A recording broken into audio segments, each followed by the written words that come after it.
Micro finance ಕಿರುಕುಳ ತಡೆಯಲು ರೂಪಿಸಲಾದ ಸುಗ್ರೀವಾಜ್ಞೆಯನ್ನು ರಾಜ್ಯ ಸರ್ಕಾರ ಸಮಗ್ರ ವಿವರಗಳೊಂದಿಗೆ ರಾಜಭವನಕ್ಕೆ ಮತ್ತೆ ಕಳುಹಿಸಿದೆ. ಸುಗ್ರೀವಾಜ್ಞೆಯಲ್ಲಿ ಯಾವುದೇ ಮಹತ್ವದ ಬದಲಾವಣೆಗಳನ್ನು ಸರ್ಕಾರ ಮಾಡಿಲ್ಲ. ಸ್ಪಷ್ಟೀಕರಣ ಮತ್ತು ಸಮರ್ಥನೆಗಳನ್ನು ಕೊಟ್ಟಿದ್ದಾರೆ. ಬಟ್ ಈಗ ರಾಜ್ಯಪಾಲರಿಗೆ ಆಪ್ಷನ್ ಇರೋದು ಒಂದೇ, ಅದನ್ನು ತಿರಸ್ಕಾರ ಮಾಡಬೇಕು, ಇಲ್ಲ ಅಂಗೀಕರಿಸಬೇಕು, ಇಲ್ಲ ರಾಷ್ಟ್ರಪತಿಗೆ ಅಲ್ಲಿ ಕಳಿಸಬೇಕು. ಕೇಂದ್ರ ಸರ್ಕಾರ ಆದಷ್ಟು ಬೇಗ ಜನಗಣತಿ ನಡೆಸಬೇಕು ಅಂತ ಕಾಂಗ್ರೆಸ್ ನಾಯಕಿ ಸೋನಿಯಾ ಗಾಂಧಿ ಆಗ್ರಹಿಸಿದ್ದಾರೆ. ಗಣತಿ ನಡೆಸಿದ ಪರಿಣಾಮ 14 ಕೋಟಿ ಮಂದಿ ಆಹಾರ ಭದ್ರತಾ ಕಾಯ್ದೆಯ ಲಾಭ ಪಡೆಯಲು ಆಗ್ತಾ ಇಲ್ಲ ಅನ್ನೋದು ಅವರ ಕೂಗು. ಹೀಗಾಗಿ ಆದಷ್ಟು ಬೇಗ ಮಾಡಿ ಅಂತ ಕೋರಿದ್ದಾರೆ. ಮಲ್ಲಿಕಾರ್ಜುನ್ ಖರ್ಗೆ ಅವರನ್ನು ಪರಮೇಶ್ವರ್ ಭೇಟಿ ಮಾಡಿದ್ದು ಚರ್ಚೆಗೆ ಗ್ರಾಸವಾಗಿದೆ. ಆದರೆ ನಾವು ರಾಜಕೀಯ ಮಾತನಾಡಿಲ್ಲ ಅಂತ ಗೃಹ ಸಚಿವರು ಹೇಳಿಕೊಂಡಿದ್ದಾರೆ. ಒಂದೇ ಒಂದು ಶಬ್ದ ರಾಜಕೀಯ ಚರ್ಚೆ ಆಗಿಲ್ಲ ರೀ, ನಾಯಕರನ್ನ ಭೇಟಿ ಮಾಡಬೇಕು, ಮಾಡ್ತೀನಿ, ಇದರಲ್ಲಿ ಮುಚ್ಚುಮರೆ ಇಲ್ಲ ಅಂದಿದ್ದಾರೆ.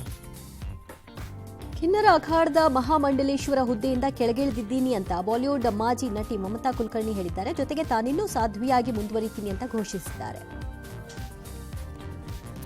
ಚಂದ್ರಯಾನ್ ಮಿಷನ್ನ ವಿಕ್ರಮ್ ಲ್ಯಾಂಡರ್ ಚಂದ್ರನ ಮೇಲೆ ಇಳಿದ ಪ್ರದೇಶ ಶಿವಶಕ್ತಿ ಪಾಯಿಂಟ್. ಭೂಮಿ ಮೇಲೆ ಜೀವಕೋಟಿ ಇರುವ ಮೊದಲೇ ಇತ್ತು, ಅದು ಅಷ್ಟು ಪುರಾತನವಾದದ್ದು ಅಂತ ಇಸ್ರೋ ತಿಳಿಸಿದೆ.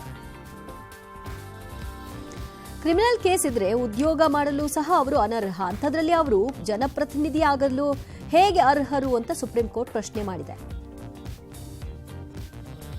ಹೈದರಾಬಾದ್ನ ಚಿಲ್ಕೂರಿ ಬಾಲಾಜಿ ದೇವಾಲಯದ ಪ್ರಧಾನ ಅರ್ಚಕ ರಂಗರಾಜನ್ ಮೇಲೆ ರಾಮರಾಜ್ಯಂ ಸಂಘಟನೆಯ 6 ಮಂದಿ ದಾಳಿ ನಡೆಸಿದ್ದಾರೆ. ಇದಕ್ಕೆ ಆರ್ಎಸ್ಎಸ್ ಸೇರಿ ಹಿಂದೂ ಸಂಘಟನೆಗಳಿಂದ ಭಾರೀ ಆಕ್ರೋಶ ವ್ಯಕ್ತವಾಗಿದೆ. ಈ ಬೆನ್ನಲ್ಲೇ ಪೊಲೀಸರು ಆರೋಪಿಗಳನ್ನು ಬಂಧಿಸಿ ವಿಚಾರಣೆ ನಡೆಸಿದ್ದಾರೆ.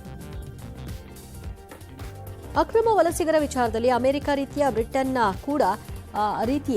ಕೂಡ ಕಠಿಣ ಕ್ರಮಗಳಿಗೆ ಮುಂದಾಗಿದೆ. ಕಳೆದ 1 ತಿಂಗಳಲ್ಲಿ ಬ್ರಿಟನ್ನಲ್ಲಿ ಅಕ್ರಮವಾಗಿ ನೆಲೆಸಿರುವ 600 ಮಂದಿಯನ್ನ ಪತ್ತೆ ಹಚ್ಚಿ ಬಂಧಿಸಿದೆ. ಲಂಡನ್ನ ರೈಲ್ವೆ ಸ್ಟೇಷನ್ ಒಂದರಲ್ಲಿ ಬಂಗಾಳಿ ಭಾಷೆ ನಾಮಫಲಕ ಅಳವಡಿಸಿರುವುದಕ್ಕೆ ಬ್ರಿಟನ್ ಸಂಸದರೊಬ್ಬರು ಆಕ್ಷೇಪ ವ್ಯಕ್ತಪಡಿಸಿದರಂತೆ. ಇದು ಲಂಡನ್, ರೈಲ್ವೆ ಸ್ಟೇಷನ್ ಹೆಸರು ಇಂಗ್ಲಿಷ್ನಲ್ಲಿ ಇರಬೇಕು ಅಂತ ಸಂಸದ ರೂಪರ್ಟ್ ಲೋ ಆಗ್ರಹಿಸಿದರಂತೆ. ಇದಕ್ಕೆ ಉದ್ಯಮಿ ಮಸ್ಕ್ ಹೌದು ಎನ್ನುವ ಮೂಲಕ ಬೆಂಬಲ ಸೂಚಿಸಿದ್ದಾರಂತೆ. ಗ್ರಾಮಸ್ಥರು ಹಣ ಸಂಗ್ರಹಿಸಿ ಗುಂಡಿ ಬಿದ್ದು ಸಂಪೂರ್ಣ ಹಾಳಾಗಿದ್ದ ರಸ್ತೆಯನ್ನ ಸರಿಪಡಿಸಿರುವ ಘಟನೆ ತುಮಕೂರು ಜಿಲ್ಲೆಯ ಗುಬ್ಬಿ ತಾಲೂಕಿನ ಮೆಳೆಕಲ್ಲಹಳ್ಳಿಯಲ್ಲಿ ನಡೆದಿದೆ. ಎಷ್ಟೇ ಮನವಿ ಮಾಡಿಕೊಂಡ್ರೂ ಯಾರೂ ಸ್ಪಂದಿಸಿರಲಿಲ್ಲ. ಹೀಗಾಗಿ 3 ಲಕ್ಷ ಹಣ ಸಂಗ್ರಹ ಮಾಡಿದ್ರು.